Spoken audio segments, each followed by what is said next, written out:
وَمِن شَرِّ النَّفَّاثَاتِ فِي الْعُقَدِ،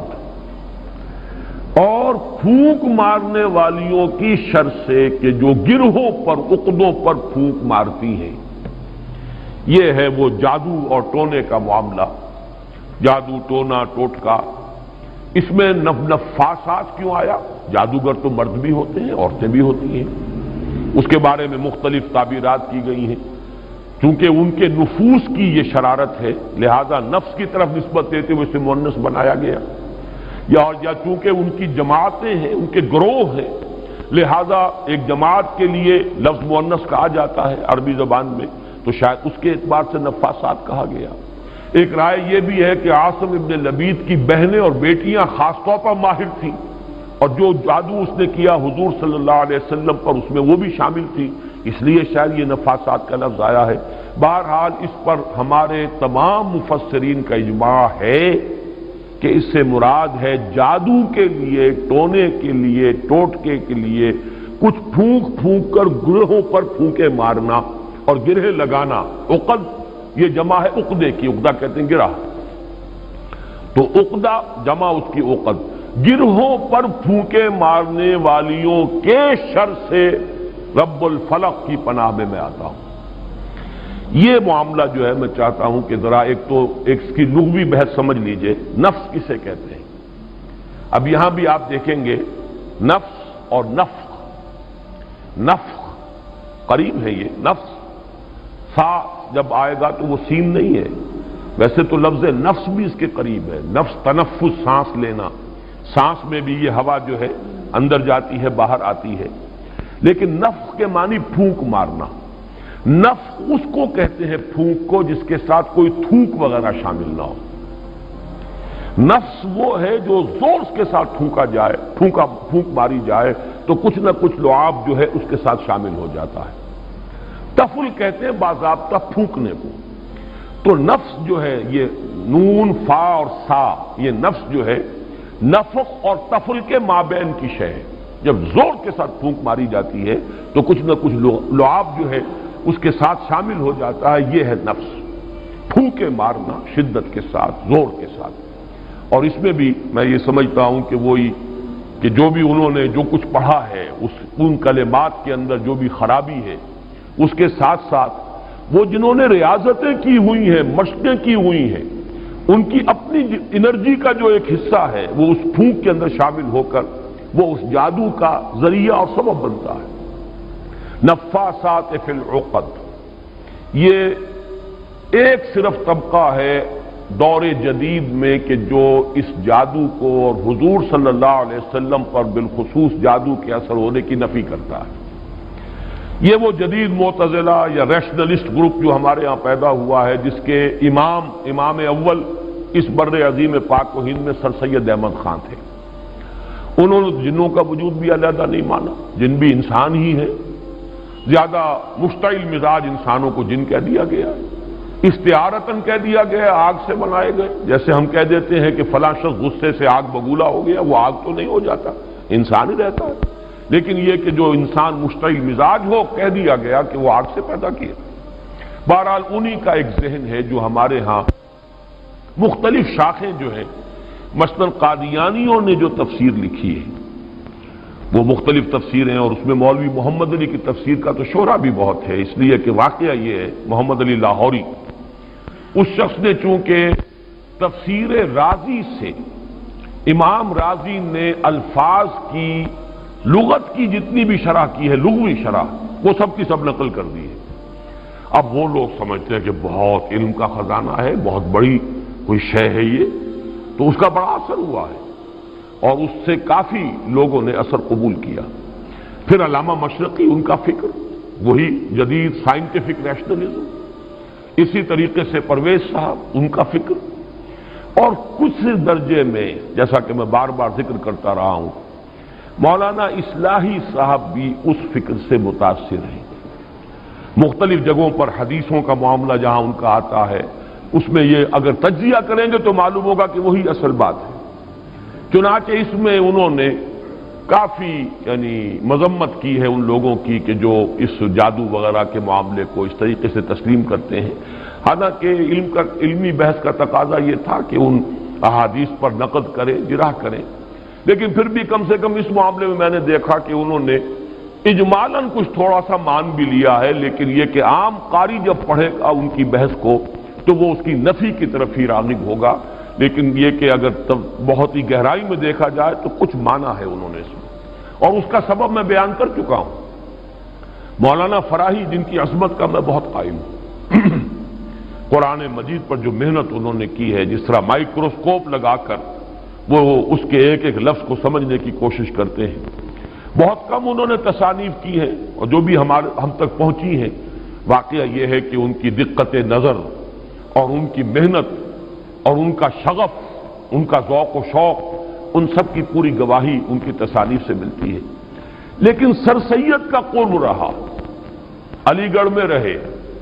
اور ظاہر بات ہے سر سید کی شخصیت جو ہے وہ بہت مؤثر شخصیت تھی۔ ہمارے ہاں بھی خلیفہ عبدالحکیم صاحب ہوتے تھے، یہ پورا ادارہ ثقافت اسلامیہ جو ہے اس پر اس ایک شخص کی بڑی چھاپ ہے، اور فکری اعتبار سے بہت بلند تھا، لیکن وہی نیشنلزم، وہی جو اقلیت ہے اس دور کی، جو علماء بھی وہاں گئے ہیں، حالانکہ سکہ بند علماء تھے، سکہ علماء تھے، لیکن ان کے فکر سے متاثر ہو گئے۔ یہ ایک ثبوت ہے کہ ایسی شخصیت جو ہے اس کے اثرات ہو جاتے ہیں۔ مولانا فراہی رہے علی گڑھ میں، استاذ بھی رہے، طالب علم بھی رہے، پھر یہ کہ سر سید ہی کے کہنے پر وہ وائس رائے کے ساتھ انہوں نے ایسٹ افریقہ کا دورہ بھی کیا، مترجم کی حیثیت سے انگریز وائس رائے کے ساتھ گئے۔ تو اس سے یہ ہے کہ کچھ نہ کچھ تاثر ان کے ہاں بھی موجود ہے، لیکن یہ بات جان لیجئے کہ صرف اس طبقے کو علیحدہ رکھ دیجئے تو باقی سب کے نزدیک جادو برحق ہے، کلمات کی تاثیر ثابت ہے۔ ہر کلمہ خیر ہو، کلمہ شر ہو، اس کی کوئی تاثیر ہے، اس کے کوئی نتائج ہے، اور اس کے نتائج نکلتے ہیں۔ جیسے کہ جسمانی کسی کو زخم لگایا جائے، جیسے حضور صلی اللہ علیہ وسلم کو بھی زخم لگا ہے غزوہ احد میں، خون کا فوارہ چھوٹا،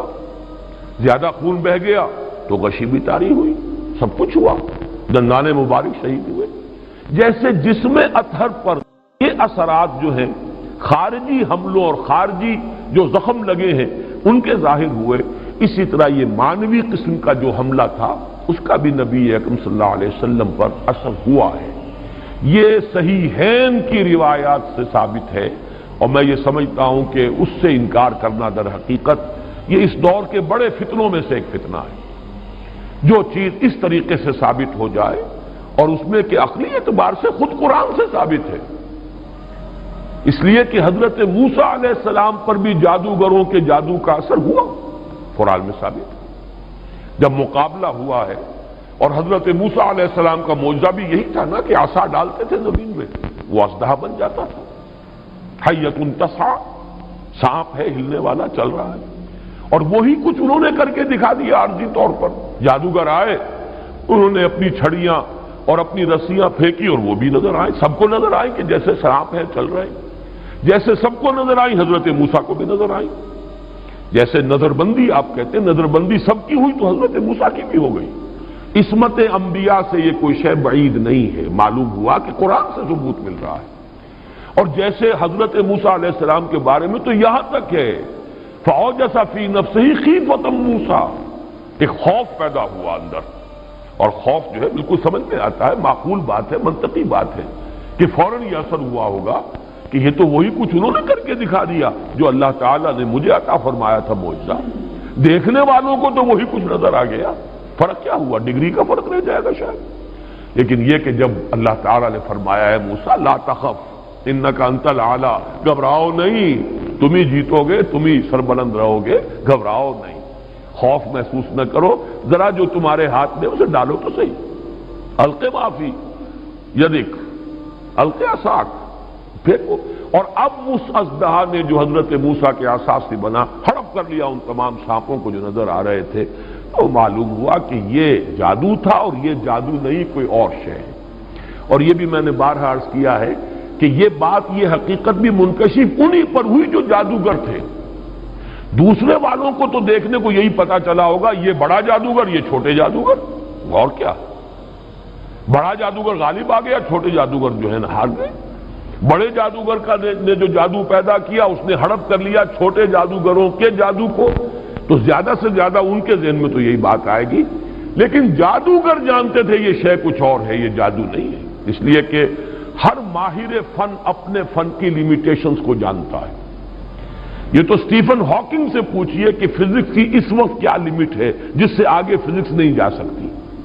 یہ کسی بھی بڑے سے بڑے ماہر سے پوچھئے کہ کیا ہماری لیمیٹیشنز ہے۔ بہت بڑا معالج آج آپ کو بتائے گا کہ فلاں بیماری کے ضمن میں یہ ہماری لیمیٹیشن، اس سے آگے ہم نہیں جا سکتے۔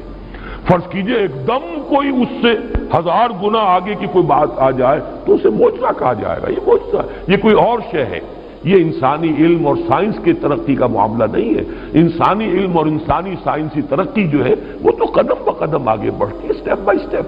اس طریقے سے چھلانگے تو نہیں لگایا کرتے۔ بہرحال جب حضرت موسیٰ پر بھی وہی تاثر ہوا جو باقی لوگوں پر تھا تو قرآن سے ثابت ہے، تو حضور صلی اللہ علیہ وسلم پر بھی یہ ہوا ہے۔ باقی مختلف لوگوں نے مختلف طریقے سے اس کی نفی کی ہے، مذاق اڑایا ہے، اس پر یہ کہہ دیا کہ اس سے تو پھر نبی کی عصمت جو ہے وہ ختم ہو گئی۔ لوگ جو کہتے تھے کہ یہ جادوگر ہیں، گویا کہ ان روایات اور ان احادیث کو ہم قبول کر لیں تو جادو کا اثر ہو جانا ثابت ہو گیا، حالانکہ اس میں بھی بڑا فرق ہے۔ وہ کہتے تھے جادوگر کس معنی میں کہ یہ خود جادو کر رہا ہے، یہاں یہ کہ جادو کا اثر آپ پر ہوا ہے، اور وہ بھی اثر اس درجے میں نہیں ہوا کہ جس سے آپ کی عصمت مجروح ہو جائے اور غیر معتبر ہو جائے، اس لیے کہ اس کا کسی اور کو تو پتہ ہی نہیں چلا، گھر والوں کو بھی اندازہ نہیں ہوا، صرف حضور نے اس کیفیت کو محسوس کیا ہے، اور وہ بھی صرف دنیاوی معاملات میں۔ کسی نماز کے بارے میں یہ نہیں آیا کہ حضور نے نہ پڑھی ہو اور آپ کو یہ گمان ہو گیا ہو کہ میں پڑھ چکا ہوں، نہیں۔ البتہ یہ کہ تعلق ظن و شوق، میں اپنی فلاں اہلیہ کے ہاں ہو آیا ہوں لیکن آپ نہیں گئے، اس طرح کا کچھ معاملہ انسانی معاملات خالص بشری تقاضوں کے ضمن میں، بشری معمولات کے ضمن میں تو یہ اثر ہوا ہے کہ آپ نے کوئی کام نہیں کیا لیکن خیال یہ کیا کہ کر لیا ہے۔ باقی یہ کہ جو کار نبوت ہے یہ ہے محفوظیت۔ اللہ تعالیٰ نے اس جادو کے اثر سے بھی جو آپ کا فرض منصبی ہے، آپ کے نبوت و رسالت کے جو پہلو ہیں ان کو محفوظ رکھا ہے، اس زمانے میں بھی، اس دور میں بھی جبکہ آپ پر یہ جادو کا اثر تھا۔ بہرحال جادو برحق ہے، البتہ جادو کرنا کفر ہے۔ زہر میں تاثیر ہے، کسی کو زہر کھلانا یہ بہرحال جرم ہے، یہ قتل عمد ہے، زہر سے مارنا اس کی تو سزا ہو جائے گی۔ اس اعتبار سے نوٹ کر لیجئے وَمِن شَرِّ النَّفَّاثَاتِ فِي الْعُقَدِ، اور یہ بھی گویا کہ ایک شکل ہوئی من شر ما خلق،